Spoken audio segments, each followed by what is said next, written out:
तो अभी बात कर लेते हैं यहाँ पे लैंड करते क्या क्या पहले करना चाहिए और मैंने क्या क्या गलतियाँ की जो मैंने नहीं किया। तो सबसे पहली चीज़ है, जब आप लैंड करते हो तो आपको अगर एयरपोर्ट पर मिलता है टाइम तो आप वहीं के वहीं सिम नंबर ले लो, क्योंकि वहाँ पे इतना ज़्यादा लंबा क्यू नहीं होता है। और जब आप कनाडा में अंदर ओंटारियो सर्विस ओंटारियो के ऑफिस में जाते हो तो 2-3 घंटे का लॉन्ग क्यू है। लेकिन अगर आप GTA रीजन में रहते हो और 2-3 घंटे सुबह सुबह जाके 6 बजे लाइन में नहीं लगना चाहते हो तो एक लोकेशन है जो कि गुरुद्वारा है, खालसा ड्राइव गुरुद्वारा, जो कि ओंटारियो का सबसे बड़ा गुरुद्वारा है। ऑन द शायद सबसे पुराना गुरुद्वारा, सबसे बड़ा गुरुद्वारा है। तो वहाँ पे आप जाके गुरुद्वारे में मंडे टू मंडे, केवल वो मंडे को अवेलेबल होते हैं वहाँ पे। मंडे को सुबह जाओ और सुबह जाके 7 बजे के आसपास, 7:30 बजे के आसपास क्यू में लग जाओ। और वहाँ पे इतना ज़्यादा बड़ा क्यू नहीं होता है, तो वो बेस्ट है। मैंने भी वहीं से लिया था। मेरे जो फ्रेंड्स अभी आए थे मैंने उनको भी वहीं से दिलवाया और मेरे को 1 से 2 घंटे लगे थे। वो भी इसलिए क्योंकि मैं पहले पहुंच गया था, मुझे लगा कि यहाँ पे भी भीड़ होगी। और फिर उसके बाद जो मेरे बाद आए थे उनको 10-10 15-15 मिनट में भी मिल रहे थे करके। तो उतनी ज़्यादा लंबा क्यों नहीं होता है। तो अगर आप प्रॉब्लम नहीं हो, अगर आप GTA रीजन में हो, मिसिसागा, ब्रैम्पटन या नियर बाई एरिया में, उस नियर बाई एरिया में, तो वहाँ पे आप जाके से नंबर ले सकते हो। वहाँ पे काफ़ी ज़्यादा इजी है मिलना। उसके बाद सेकंड थिंग, प्रेस्टो। तो यहाँ पे तुरंत आपके पास आके, यहाँ पे गाड़ी तो होगी नहीं, अगर आपके रिलेटिव्स वगैरह हैं यहाँ पे तो इट्स गुड। तो मेरे साथ था, मेरे कंपनी थी यहाँ पे ऑलरेडी, तो मेरे को ट्रांसपोर्टेशन का स्टार्टिंग में 15 दिन मेरे को बसेस का यूज़ नहीं करना पड़ा। मैं ऑलमोस्ट कार से ट्रैवल कर रहा था, कोई ना कोई पिक कर ले रहा था। लेकिन उसके बाद सबसे पहली चीज़ है जो कि आपको चाहिए होगी वो है प्रेस्टो कार्ड। यहाँ पे बसेस में प्रेस्टो कार्ड चलता है। तो वो प्रेस्टो कार्ड आपको अगर पब्लिक लाइब्रेरी से लोगे आप तो फ्री में मिल जाएगा। अगर आप शॉपर्स ड्रग मार्ट पे, जो कि हर हर छोटी छोटी लोकेशन पे भी शॉपर्स ड्रग मार्ट होता है, वहाँ से आप प्रेस्टो कार्ड ले सकते हैं। वो $6 का पड़ता है आपको। ये मशीन पे आपको लेना है, वहाँ पे भी $6 का मिलेगा। आई वुड रिकमेंड, अगर आपके आसपास कोई पब्लिक लाइब्रेरी है तो वहाँ से ले लो, क्योंकि आपको $6 बच जाएंगे। वरना आपको शॉपर्स ड्रग मार्ट से तो ले ही सकते हो कभी भी। वो ले लो और उसमें उसमें $20-30 का जो है रिचार्ज करा लो, जो कि तो उसके बाद है सिम कार्ड। तो बिना सिम कार्ड के तो काम चलने नहीं वाला है, क्योंकि यहाँ पे जब भी कहीं जाना होगा तो आपको गूगल मैप्स खोलना होगा, इंटरनेट चाहिए होगा। गुड थिंग इज़ कि हाँ, यहाँ पे इंटरनेट हर ऑलमोस्ट लोग बस स्टॉप के आसपास कहीं ना कहीं आपको मिलता रहेगा। And then whenever you go into any building, आपको उस बिल्डिंग का वाईफाई मिल जाता है। तो उस टाइम पे तो आपका वाईफाई चल रहेगा, लेकिन आपको बाहर जाना होगा तो इंटरनेट चाहिए होगा।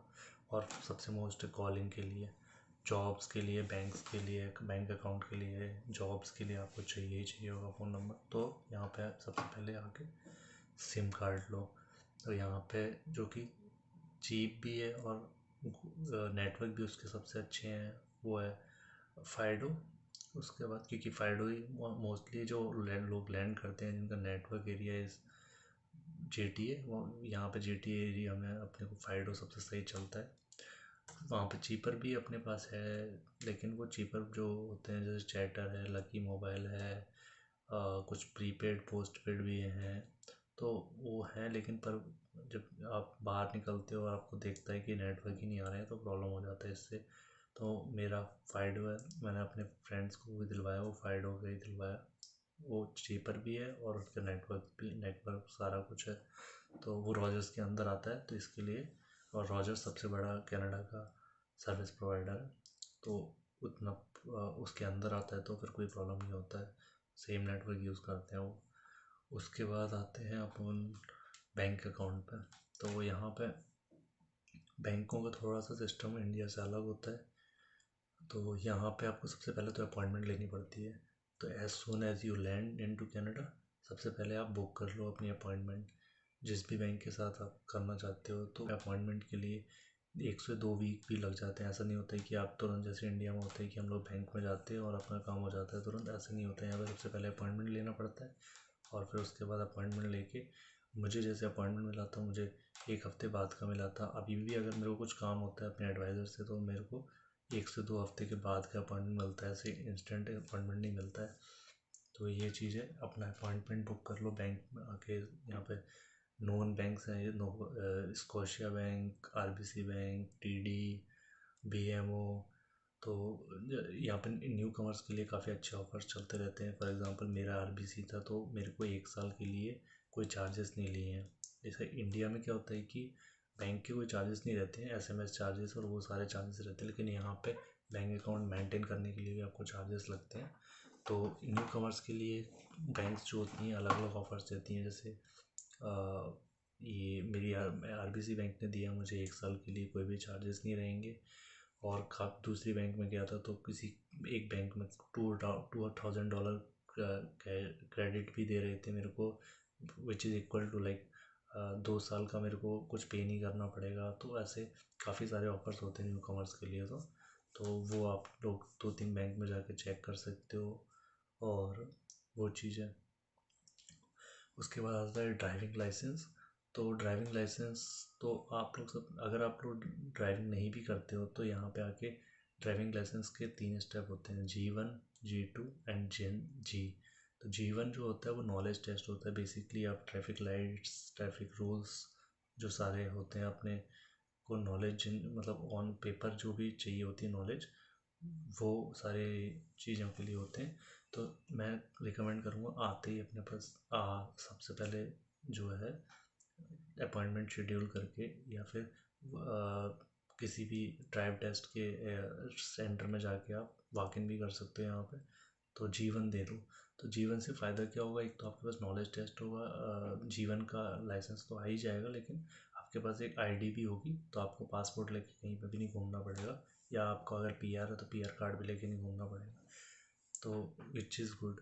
तो आपके ड्राइविंग लाइसेंस, अगर आप ऑलरेडी इंडिया में गाड़ी 5 साल से ज़्यादा चला लिया तो ऑलरेडी, तो आप डीएल एक्सट्रैक्ट लेके आओ इंडिया से।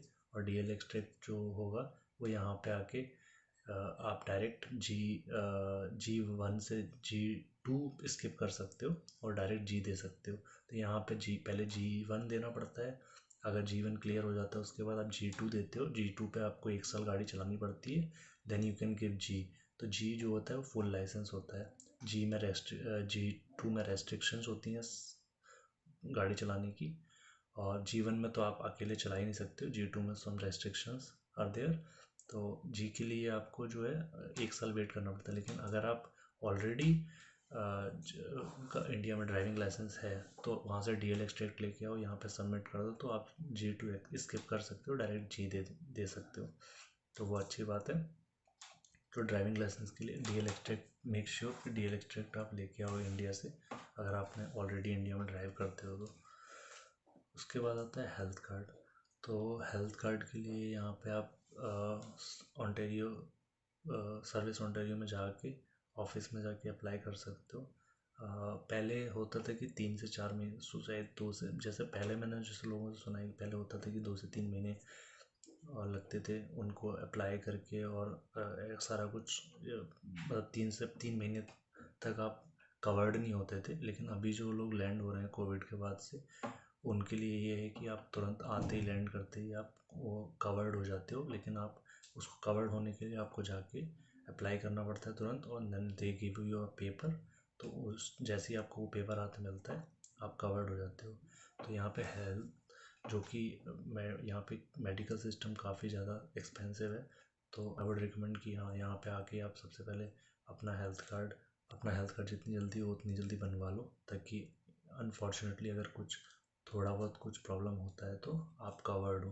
क्योंकि तो हाँ, अभी तक तो सारा कुछ अच्छा। और अभी ऐसा मैंने कुछ प्लान किया नहीं है कि यहाँ पर रहना है परमानेंट या नहीं रहना है, पीआर लेनी है कि नहीं लेनी है आगे जाके, तो वो फ्यूचर में डिसाइड करेंगे अपन। अभी CRS स्कोर भी काफ़ी ज़्यादा हाई जा रहे हैं, तो मेरे को अगर 1 साल हो जाता है यहाँ पे कंप्लीट, उसके बाद मेरे ऑलमोस्ट 490-480 के अब पॉइंट्स हो जाते हैं, उसके बाद मैं ट्राई कर सकता हूँ। पर फिलहाल it's going good and I am loving Canada. So अगर आपको कोई क्वेश्चन हो तो आप कमेंट कर सकते हो। जानना है कि LMIA मेरे को कैसे मिला, हाउ माई कंपनी स्पॉन्सर्ड, और मेरी कंपनी के बारे में मेरा बैकग्राउंड क्या है, कहाँ से मैं आया, सारा कुछ प्रोसीजर, कितना टाइम था, सारा कुछ, तो comment down, I will try to make a video on it. Okay, फिर मिलते हैं नेक्स्ट वीडियो में।